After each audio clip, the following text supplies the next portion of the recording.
আজ আমি আমের আচার বানাতে চলেছি। গাছ থেকে পাড়া কিছু আম পেয়েছি আমি কুড়িয়ে, সেই আমগুলোকে নিয়ে আমি আমের আচার তৈরি করব। তার জন্য কি করব, আমি আমগুলোকে ভালো করে কেটে এরকম করে জলে ভিজিয়ে রেখেছি। সুন্দর করে কেটে ধুয়ে পরিষ্কার করে নিয়েছি এবং এদিকে আমি গুড়টাকেও ভালো করে গুলে নিয়েছি। আমার প্রায় 12-13টা আম ছিল, তার জন্য আমি 400 গ্রাম মতো গুড় নিয়েছি।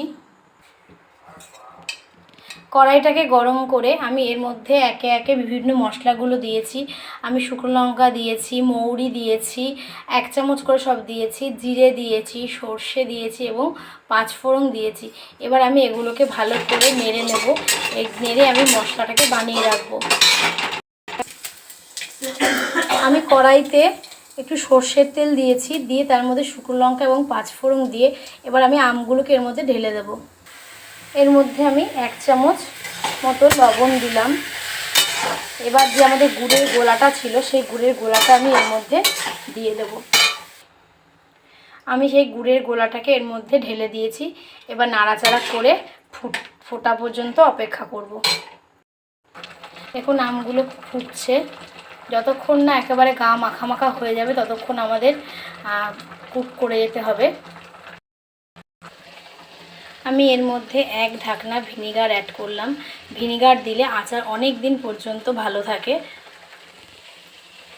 দেখুন এই পর্যায়ে প্রায় আচারটা হয়ে এসেছে এবং কড়াইতেও লেগে লেগে আসছে। আপনাদের যদি আমার এই আচারের রেসিপিটি ভালো লেগে থাকে অবশ্যই আমার চ্যানেলটিকে সাবস্ক্রাইব করবেন, লাইক করবেন এবং বেল আইকনটিকে প্রেস করতে কিন্তু একদম ভুলবেন না। এই আচারটা কিন্তু রোদ্রে না দিয়েই আমরা করতে পারি, রোদ্রে দেওয়ার প্রয়োজন হবে না। আর এই আচারটা দীর্ঘদিন পর্যন্ত কিন্তু ভালো থাকবে এবং খুবই খেতে টেস্টি হয় এটা। এবার আমি মশলাগুলোকে অ্যাড করব। মশলাগুলোকে আমি অ্যাড করে একটু নাড়াচাড়া করে আমি এবারে নামিয়ে দেব। আমার আচার পুরো রেডি, আমি পাত্রে ঢালবো এবারে।